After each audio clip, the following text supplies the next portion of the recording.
And welcome back. All right, so just about got the body pretty much blocked in. Everything's pretty much where it needs to be. So generally what I'll do at this point is I'll just refine the body and get it pretty much finished. So that'll only leave me the bits and pieces like the chrome and the interior and things like that. I can do that because with the body, a lot of those pieces are either on top of the body, like the chrome pieces, they sit over the body, they overlap over, or they're a completely separate thing than the body. For instance, like the wheels. The wheels have this, it's a clear cutout between the body and say the tire and the wheel. Same thing with the interior too. There's a definite, division line there. So it's really easy to kind of block that off after if I finish this. What I don't want to do at this stage are things like the door handles and any of the real tight trim stuff, because that's on top of the body. If I do those little bits and pieces first and then do the finish the body itself, I'll have to just redo them, or I'll have to find a way to mask off those little bits and pieces. So that's kind of the order, I think, from back to front, and that helps me kind of not have to redo things over and over again. I generally leave the wheels and things like the grill. Um, they're the hardest to do as far as time and sometimes effort. There's a lot that can go wrong with them. For instance, the grill lines in here need to be really perfect, so that takes only a little bit of slowing down. So I usually save that till near the end when I'm kind of really dialed into all the detail stuff. So all right, so let's get to it. So what I need to do for this, it's just to keep things safe. I'm going to use the cutout that was the reverse. So this is the cutout that I used to originally do the background. Took out the positive, put it on there, and sprayed the background. So I'm going to use this now to protect the background. And this is a great way to do it, because what happens is this cutout obviously is exactly the same, just in reverse, as what I used. So I know it's going to be a perfect fit for it. If I had to recut it, there might be slight differences and things like that. Now this again is not designed to really, protect the background, or to block it completely off like a mask. It's just designed to keep any random overspray from, going where it shouldn't as I'm working. Also, it's nice because I can rest my hand on this too while I'm working, so I don't have to wear the gloves. 'Cause I don't want to make contact with the board, because that'll leave, oil from my fingers or hands, and I don't want that. All right, so just throw a couple magnets on here. I'll move them around as I'm going and get them out of the way. So now I may have to pull this off too, because there may be individual bits and pieces, but for the beginning part, what I'm going to do is I'm just going to kind of freehand the things that need to be done. So the first thing I check is for any highlights, to make sure there are any bits and pieces that I want to kind of light up a little bit before I do the dark stuff. And I think it looks pretty good. I may want to add a little bit in the back here. That is good. That's dark over there, so that's good. Yeah, I think that just back here a little bit. So for that, I'll just use a little bit of the reduced white. As I get more refined with the painting, I'll swap out to like a finer brush. This is a custom Micron B, so it's got a smaller needle and nozzle, so it atomizes the paint finer, which is perfect. As I get farther and farther along in this painting, I want smaller and more controlled bits of paint.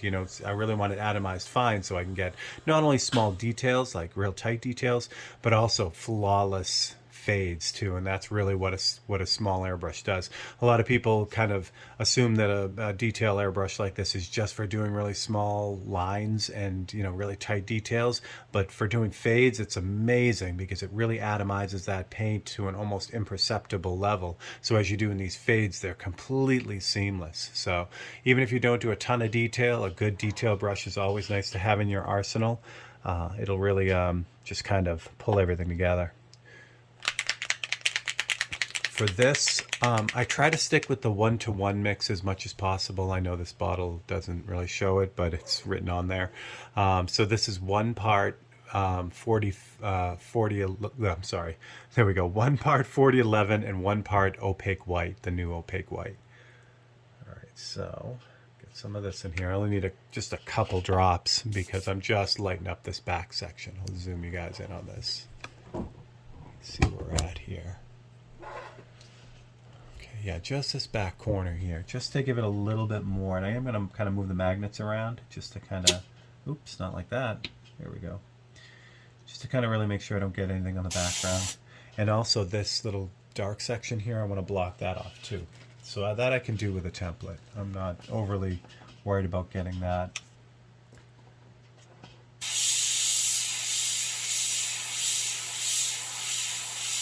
And again, just multiple strokes. Just let it build up. Again, this brush atomizes so finely, you really got to be patient with it, but the payoff is huge. There we go. I don't want to go too crazy with it. I want to pull that out because when I do the wheel and there's a bright white highlight on the bottom of this wheel, so I need something to kind of balance that off. Move back a little bit just because we're bouncing around. There we go. Oy. There we go. Perfect. All right. So that's good. So I'm going to check real quick to see if there's anything else that I might have missed on this. There is. There's a little tiny bright white highlight just on the top of this. Now, let's see how this is playing. This probably isn't, it's probably too thick to do what I was going to do, which is just kind of freehand that in, but I don't have to. I can just grab a quick template, see if I can find one that's already cut up so I don't have to cut this out of, that's too close. That's going to work though. So this is one of the side. So see that little bright flare right there? That's what I want to get. I want to get that edge. So again, I could freehand that, but that's such a tight line right there. It'd be better if I just cut it out. So, question is, can I move this without screwing everything up? And I can. Wonderful. All right. Cutting mat. There's already a white highlight here, so I don't have to worry about being real close to it. If this was one of the black cutouts, I'd have to kind of be careful that I don't get white on one of the black cutouts. So I'm going to grab a ruler also, because this needs to be semi-straight. It does curve a little bit, but for the most part it's straight. So I'm going to use the ruler to really get that in tight.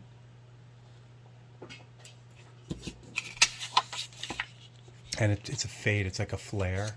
It's like a bright highlight and then it fades out on each side. So that actually works out pretty well for this one. Now, okay, I suppose this is a good point to kind of show you a little trick about cutting these really fine lines out. See how small that is? That little slice. So let me show you how I did that. And I'll flip it over so you can really see the cut. So it's really just a really narrow but parallel cut. Okay, so the way I do that, and I'm going to show it to you bigger so that, let me grab a piece of paper. I'll show it to you bigger so you can see it, but it's the same theory. So if I'm cutting that out, something like that, always have a new blade for really detailed type, tight cuts like that. So that's number one. Make sure you put a new blade in when you start dealing with that stuff. Don't cheap out like I would often do.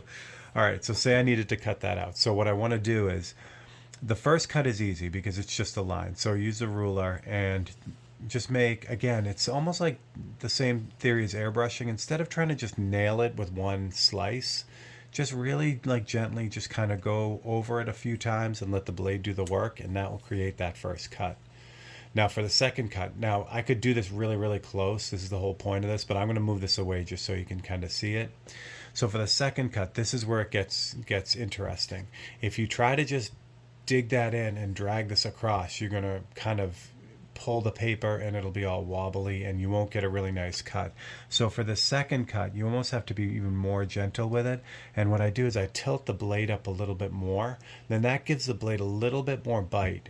Now the trick is you want a little bit more bite in the blade, but you also want to back off and you don't want as much pressure because you just want the very sharpest point of the blade to start cutting in the paper, and that will avoid slicing and pulling the paper. So you make a few really light passes with the blade, and then once you kind of get into it, into the cut, you can push down a little bit, but you don't even have to. If you just keep making the same pressured cut, you'll be able to pull out this, and this is obviously bigger than I just cut, but you can see how small you can go with it.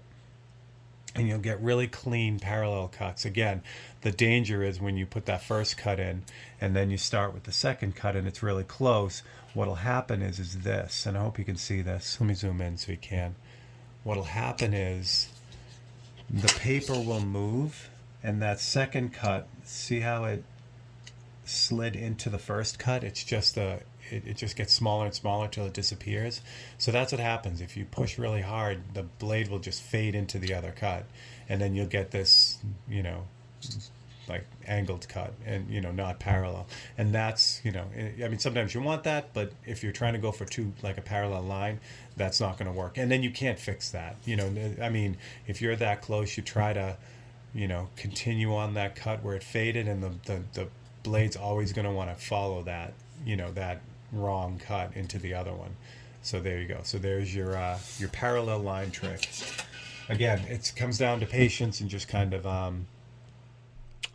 of you know, going slow. All right. Now, I worked so hard to keep this template on, I don't even need it now because I got to pull it off. Actually, I don't really have to pull it off. What I need to do is I got to remove all the top magnets though. Move them down. So if I move them down on the stencil, they'll still hold the paper where it needs to be, but now I can lay the other stencil down on top of it.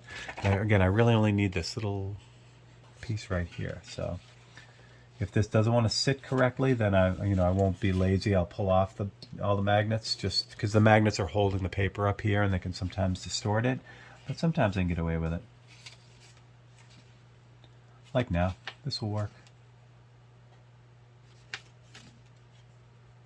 I want to make sure this is, again, it's the same thing. As I go along, I really, really, really want to make sure now at this stage that I'm really lined up well, that I have things right on the money, because at this point, messing it up now, it just means I'll have to fix it. So I'll zoom you guys in again, real close, slide this over so you can see it a little bit better. There we go. Now I still have the white in here. So I want to double check my reference, which I threw to the side here, and see how it's a flare near the top and then it fades out to both sides. So that's what I'm going to do. So it's right above this other white highlight right here. The little tiny, super tiny white highlights like that one and the end of the scoop, those are done with paintbrush anyway, like the end of the windshield wiper. I could have even done this one with the paintbrush too, but since I have it in the airbrush, you know, it's easy to do. Flowing. There we go. So I just pump the trigger to get that first highlight, and then I just fade out on each side really gently. And again, this is where this tiny little micron bead does a great job. It just really breaks the paint down fine, so I get that little highlight. And trust me, those little things are what really makes this and really pulls it together. So that's kind of what we're looking at. All right. So I want to check to see if there's some other stuff I can do, like this lights up a little bit along this side of the corner of the fender. So I think I want to do that. This one I can do with a template though. I don't have to, you know, go nuts with it. In fact, you know what? It's going to be easier than wrestling with this. So I'm going to kind of work without a net here. I'm going to remove the back template because I'm not anywhere near the back. I'm working up here, so I don't have to worry about it. If I was doing stuff down here, then that would be a different thing. All right, so I want to kind of get a template that matches that fender. Fortunately, with the Art Tool templates, there's always one that will fit. So this is the FH7. This is the big shield. However, this isn't the big shield. So the original Art Tool templates were the FH series, freehand series, and there's a series of 7 of them, and I encourage everyone to get them. It's the foundation of these shields, and it gives you all 7 will give you just about everything you need. But this one here came in a special pack. So the big shield, the real one, is a lot bigger than this. But the special version of this, like the collector's edition, which is still available, had the big one, but it also had this medium one, and it also, which I love, is this little tiny one too. So I wish they would come out with this Essential 7 set just like this size. This would be great. So I keep hounding them, but we'll see. All right. So anyway, like I said, this template is fantastic for long curves. You can always find what you're looking for. So I'm going to lock that off. Same thing, use a jumbo magnet here, and then the same thing here. I'm just gonna lighten up this leading edge, and I'm actually spraying on the template and just kind of pushing it out to brighten that up. I'm not spraying on the car so much as letting the template do the work. So brighten that up a little bit. I'm not worried about overspraying the black because I got to do black next anyway. Okay, so I think that's good. And again, these things are subtle, but they really, really make a big difference in the end of the painting. What I want to do is I want to check real quick where that. Yeah, okay, there's a real tight detail highlight along there. See how mine kind of cuts out? So I'll continue that with a paintbrush. I'll do that part with a paintbrush. I think that's pretty good. Yeah, I think that's pretty good. That's all the white I think I need to do. Okay, good. All right, so now we get to switch to the black. Clear this out. I'm still going to use the micron for this again because as we get farther along and refine things more and more, it just gets to the point where you really want to have, or I really want to have this kind of control over the atomization. So it slows everything down and gets things really the way they should be. So I'll stick with the micron for this. I'm using the Micron B because I have it. If you had a Micron C, or even if you had a regular HPC or a 0.3 millimeter airbrush, you could get super fine atomization out of that. So I'm not saying you have to go buy, a pair of Microns to do any of these paintings. You really can do them with anything that's detail oriented, like a 0.3. So just kind of keeping in mind that, the finer that needle and nozzle, the finer the atomization is, and that's really what you're looking for. Now, if you work bigger, that's a whole different thing. You can use a bigger brush, bottle feed or whatever, and get, some really tight detail, but detail is relative, I guess, All right. Good. All right, so now pull out the reference again, throw that up top here. You guys can't see it, it's up top, but I got it. And now I want to just kind of pick the black up. I'm going to use 10:1, I think. All right. So again, the ratios for these are pretty set for me now. So this is the Createx Opaque Black, new Opaque Black, which is... going over this, and mine is so used it's gone. So anyway, it's the new Opaque Black from Createx, and when you're watching this it might not be new, so it might be out for a while, but the Opaque Black, and then it's 10:1, or really 1:10. It's 1 part paint and 10 parts 4011 reducer. So the 4011 reducer is my go-to reducer, so that's the ratio. So it's supremely over reduced, but it works really well for this really tight detail type stuff. I do have a 20:1 as well, or 1:20, which is 1 part paint to 20 parts reducer, and I use that for things like when I'm doing like monochromatic portraits and I need something that's really, really fine. Like I don't need to build it up at all. I'm just need a whole ton of control. But I tend not to use the 20:1 as much as I use the 10:1 and the 5:1. All right. So what I can do now is just kind of go into different areas and just kind of darken them up where they need to be darkened and soften other edges and areas. So this is not a good example of softening because this edge right here needs to be really tight. Same thing with the bottom one. But I'll show you an area where I can soften it up a little bit, like the wheel well here. See how it kind of comes to a sharp point? really that just kind of fades down into the wheel well. So I can extend that little shape as it goes down into the wheel well. So that's kind of the softening that happens. I don't know what's going on down there. I'll have to figure that out after. Now, what's nice about doing this now, again, this is where order of painting has a really nice effect. Obviously, I got to paint in the bumpers, so I can do all this without masking it. I can get overspray on this all I want because all that's going to be covered anyway. So it really is, it makes it much easier to kind of deal with. There's a nice piece of trim right along here, so even if I get overspray on that, I'll just cover it later with the chrome. So I can really darken this out and not worry about having to mask everything and take the time. And I should have cleaned up this. I think I can do this now. So see this little thing right down here? It's a little hair or dust ball or something. Zoom in a little bit. I'm going to take care of that now, so I don't have to, so when I go to do the bumper, I can just paint it in. So what I'm going to do is I'm just going to use a knife really gently and scratch this. I have the knife really flat on the clay board, so that, and I have it at an angle, excuse me, I have it at an angle, so I'm not digging in to the surface, I'm just scratching off that high point. And I'm just going to keep working it until it's gone. Now, some of these little, inclusions, little bits of dried paint that get stuck in there are not a big deal. Like down in here, like down in the bottom here. Oops. There's a couple there, see them? Those are okay. I don't really care too much about those.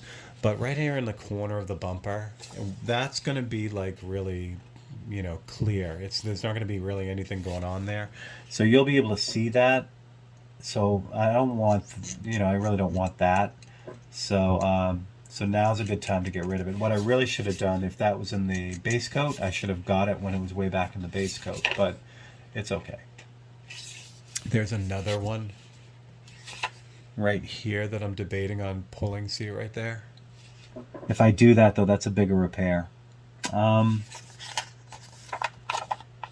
on how dark that's going to be. It's pretty dark. Yeah, let's do it. It's worth it. So you can kind of see that little, I think it's a hair or something. I don't know what it is. Actually, it is a hair. So it's the same repair here. What I want to be more careful of here, though, is that I don't make a huge divot in this, because this I got to cover. This is almost done here. So anything I do here, I have to repair. Now, fortunately, this is on the darker part of this. So I'll be able to cover this pretty easily. There's another one right here. See that little one right there? That would be a harder one to fix because there's a fade there. So I'm going to leave that one. I'm going to cut my losses. So you just keep scratching at it till it's gone. And sometimes what I'll do to make sure that I got it, I'll turn it and come at it at a slightly different angle just to make sure that I've got the whole thing out. Like that. Okay, so now the repair. So there are a couple ways to do this. With this brush, I can certainly airbrush this, but I'm going to kind of hit this with a paintbrush first to kind of take the curse off that. And so what I want to do is I want to take a little bit of opaque black, same color. And you can't see this because it's off the side on the palette, but I'm using my paintbrush for this. So I take a little bit of the black and reduce that way out. So I get a really light kind of gray. And then what I'm going to do is really carefully, I'm just going to try super hard not to get any of this on the background, the part that's not damaged. I'm just essentially going to paint in the scratches, paint where I scratched. And I want to build it up slow again because I don't want it darker than the background. I don't want a big black splotch there. So I just keep going layer by layer, and what I'm doing is I'm letting it dry between. Now it dries really quick, so I'll put a layer on, let it dry a little bit, and then put the next layer on. And that way I can kind of sneak up on it. Again, if I just grab the black and palette it on the brush and slam it on there, it's going to be this big black blob, and then it's going to be harder to fix. So what I want to do is I want to get it so it's just below, value-wise, just a little bit lighter than what's already there, because I'm going to airbrush on top of this after. And then as it gets more and more refined, I just pick little places where maybe it needs a little bit of darkness. And again, I'm just trying to blend it down so that it's nearly invisible. So I'm catching up that scratch till it's close to the background. Again, if I try to do this with the airbrush, if you have an airbrush that's not super detailed, like can get right in what I'm doing with the paintbrush here, what'll happen is all the background will get darker, but the splotch will stay a little bit lighter until you reach saturation across the whole thing, and then that might be totally too dark across the board. So working with the paintbrush is a little bit easier for me. It's a little bit more controllable for this kind of stuff. So now I've got almost invisible, and now it's easy. So now I just go in and even it out with the airbrush.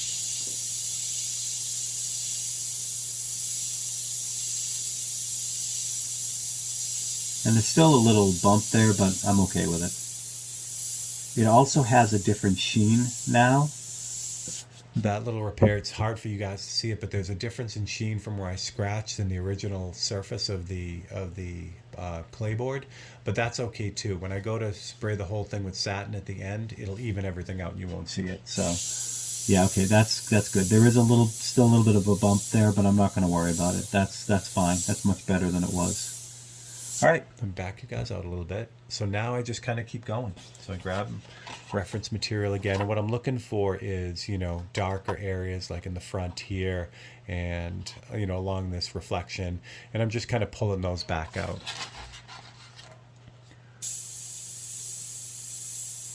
So like in the front corner here, it's a little bit darker. Again, there's a neat light highlight on the edge here, so I don't have to worry necessarily about masking all that off. I can just kind of really slowly kind of move in and refine that out.